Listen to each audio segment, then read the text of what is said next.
आदिवासी समाज के संघर्ष की कहानी। बंजो ओना रे बंजा, ओना रे आना रे ओना रे बंजा। हमारी भी तमन्ना है कि तू डॉक्टर बन के हम सब गांव वालों की सेवा करे। क्या तुम्हें झारखंड के सभी सिनेमा घरों में 22 फरवरी से चाहे कुछ भी हो जाए। ये गांव हमारा, ये गली हमारी, ये कस्बा हमारा, ये काम हमारा। जातिवाद को हमें घर घर में फैलाना है। आज के बाद इन जैसा कोई भी आया तो उसका यही अंजाम होगा। It's not a question of good and bad. It's a question of win and defeat. ये धरती हमारी। श्रीनाथ विश्वविद्यालय आदित्यपुर में बच्चों में स्वदेशी भावनाओं जागृत करने के उद्देश्य से जागरूकता कार्यक्रम किया गया, जिसमें स्वदेशी जागरण मंच भारतीय संस्कृति दिल्ली से आए सतीश कुमार ने छात्रों को उद्यमिता के क्षेत्र में कैसे रोजगार से जोड़ा जाए, इस पर विस्तार पूर्वक जानकारी दी। श्रीनाथ विश्वविद्यालय में मेरा आना हुआ। मैं सतीश कुमार दिल्ली में रहता हूँ। स्वदेशी जागरण मंच का अखिल भारतीय सह संगठक। इस विश्वविद्यालय में आज लगभग 200 बच्चों के बीच में उद्यमिता से वे कैसे रोजगार युक्त हो सकते हैं, उसके 5 प्रिंसिपल्स जो है वो उनके बारे में बच्चों से बातचीत हुई। क्योंकि स्वदेशी जागरण मंच का एक अभियान चल रहा है, समृद्ध और महान भारत, भारत @ 2047। जब 100 साल भारत की स्वतंत्रता के पूरे हों, उस समय पर भारत समृद्ध और महान होना चाहिए और उसके लिए भारत के प्रत्येक युवा युवती को रोजगार युक्त होना चाहिए। और युवक युवतियों को रोजगार यानी केवल नौकरी नहीं, नौकरी के अलावा स्वरोजगार, उद्यमिता से क्वालिटी एम्प्लॉयमेंट हो सकता है। इसके बारे में आज हमने इस विश्वविद्यालय में चर्चा की है। बच्चे बहुत इंटेलिजेंट भी हैं, उन्होंने बड़े ध्यान से सुना भी है, क्योंकि उनसे इंटरेक्टिव था, उनसे बातचीत के रूप में था, इसलिए उन्हें बड़ी रुचि भी इस विषय में दिखाई और उनके उससे लगता है कि अब वे बड़ी मात्रा में उद्यमिता की तरफ बच्चे मुड़ेंगे और इस कॉलेज के बच्चे पूर्ण रोजगार युक्त होकर निकलें, यही हमारी इच्छा और अपेक्षा भी है। स्वदेशी जागरण मंच बहुत से विषयों पर काम कर रहा है। उनमें से एक हम लोगों ने आज से 6 वर्ष पूर्व चलाया था, राष्ट्रीय स्वदेशी सुरक्षा अभियान।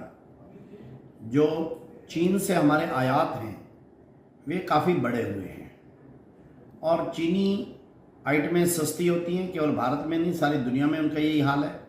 इसके कारण से चीन हमारे रोजगार को खा रहा है, हमारे बाजार को खा रहा है।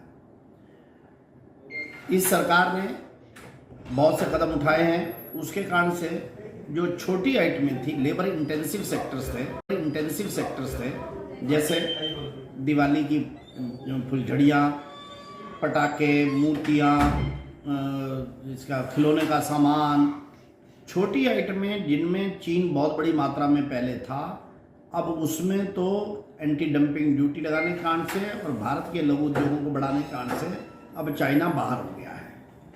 किंतु चाइना अब बड़ी आइटम में, इलेक्ट्रॉनिक्स गुड्स में, कंप्यूटर हार्डवेयर में, इसमें आ रहा है और उसमें वैल्यू भी ज़्यादा होती है। इसके कारण से हमारा जो चीन से व्यापार घाटा वो कम नहीं हो रहा।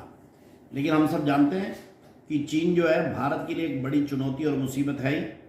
बॉर्डर पर भी वो हमेशा हमारे सैनिकों के लिए, सेना के लिए मुसीबत का कारण बनता है और बाज़ार में भी हमारे रोज़गार और हमारे आर्थिक व्यवस्था के लिए मुश्किल करता है। इसलिए हम लोगों से अपील करते हैं कि वो यथासंभव चाइनीज़ आइटम का तो पूर्ण बहिष्कार करें। वैसे तो मल्टीनेशनल कंपनी किसी का भी नहीं लेना चाहिए, लेकिन चाइनीज़ का विशेषकर, क्योंकि अगर कोई आइटम कोरिया की आ गई, फॉर एग्जांपल मोबाइल है, अब भारत का 100% स्वदेशी नहीं बनता है, तो इसलिए सैमसंग वाला अगर नोएडा में बना रहा है तो वो 40-50% स्वदेशी है, तो वो हमारे को स्वीकार हो सकता है। लेकिन चाइनीज़ मोबाइल वो हमारे को तो बिल्कुल स्वीकार नहीं हो सकता। इसलिए हम कहते हैं इच्छा से देसी, ज़रूरत से स्वदेशी, मजबूरी में विदेशी। लेकिन चाइना तो मजबूरी में भी नहीं। इसलिए झारखंड के लोगों से भी हम अपील करते हैं, देश भर के लोगों से भी आग्रह करते हैं कि कोई भी आप वस्तु खरीदते हैं तो इसको बात को ध्यान में करें कि वो लोकल बनी हुई हो तो सबसे अच्छा, नहीं तो भारतीय बनी हुई हो। और किसी भी स्थिति में चीन से बनी हुई ना हो, इसको हर एक ने सुनिश्चित करना चाहिए। ऐसा भी हम सब जगह जहां पर भी जाते हैं वहां पर आग्रह करते हैं, और मेरा ख्याल है इस विषय में देश भर में जागृति बढ़ रही है।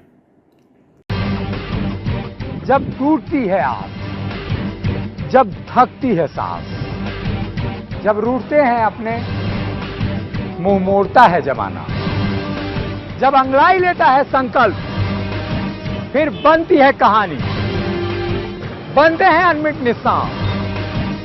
देखिए मेरे साथ संघर्ष की दास्तान।